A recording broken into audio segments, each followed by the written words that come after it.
Today I'm going to show you how we took this to this for less than $20.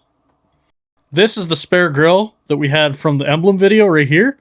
And today we're going to be cutting out all this extra plastic and adding this mesh that I got online for 10 bucks. Let's get to work. All right, so here's a close-up of the grill, and we're going to get the Dremel out. And we're basically going to try and cut all this extra plastic away and open that grill up. Now, don't do like I did and do this in a ventilated area because you can see all the smoke coming off of there and you probably shouldn't be breathing that. So if you're going to do this, make sure you're doing it somewhere ventilated. Now, I didn't want to cut these clips off, so I cut around them, but come to find out in the end, I didn't even really need them, so I could have cut them right off. So I just went around the whole edge, cut it out, and this is what it looks like. You can see this is the old grill, and now it's nice and open. I did explode the wheel, though. So now we're going to switch to this bit right here, and we just want to smooth out all this here because that's kind of where the edge of your grill is going to be, and you want it to be nice and even, nice and smooth. If you don't, it's probably going to be bumpy, and it's just not going to look right. I also used it to cut away some of this extra plastic here, just to make everything more even instead of being lumpy. And this is what it looks like all finished. If you really wanted an open grill, you could stop here, but nothing's going to protect your poor AC condenser and radiator, so we definitely want to add some mesh. So here's the mesh that I decided to go with. You can get it online from like AliExpress or anything like that. It cost me less than 10 bucks, and there's more than enough here. This is what it looks like all rolled out. So I'm just going to mock it up here, so I'm just going to lay it down. I don't have a marker or anything that I can use, so I just used a little bit of white paint on a paintbrush just to kind of mark out a general outline of where I wanted to cut. And then this stuff's actually not made of like any metal. It's just kind of like this rubbery plastic material, so you can cut right through it with a pair of scissors. Now, I personally don't like the chrome on this grill, so I'm going to wrap mine in black. So we're just going to give it a little clean here to make sure the wrap stick's good. Then we're going to lay the wrap down.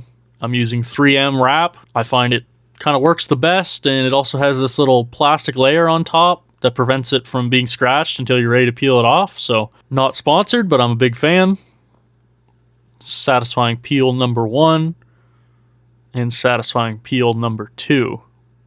Here I'm just using a zip tie to hold the grill in place so it doesn't move around on me when I'm trying to glue it down. And I'm cutting a hole for the little clips to come through, but knowing what I know now, I would have just cut the clips off so I didn't have to do this step. But so here's what I have so far, and we're going to go into gluing now, put my gloves on.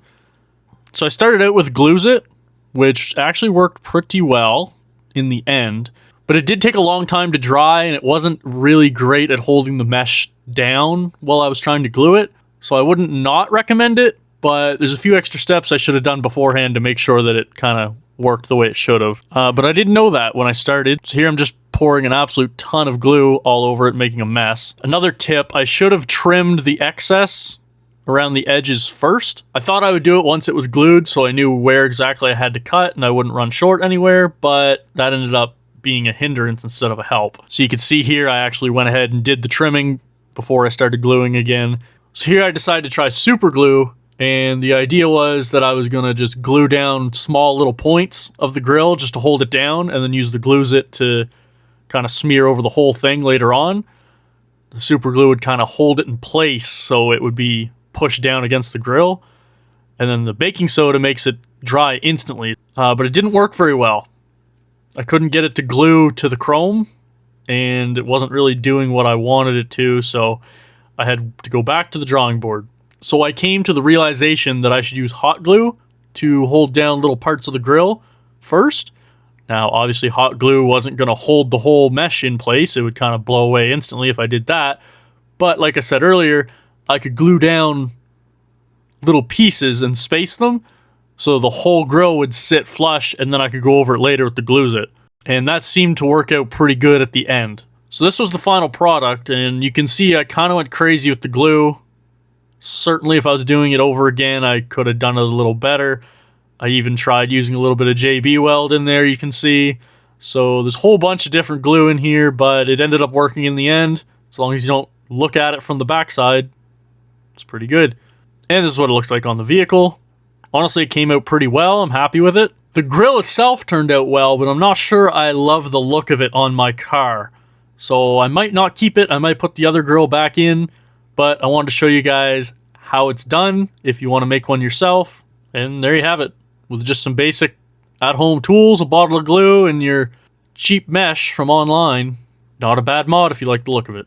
Again, I want to thank you guys for watching this video. Please like and subscribe, it helps me out a ton. And I would appreciate it if you checked out any of my other videos right here. Peace.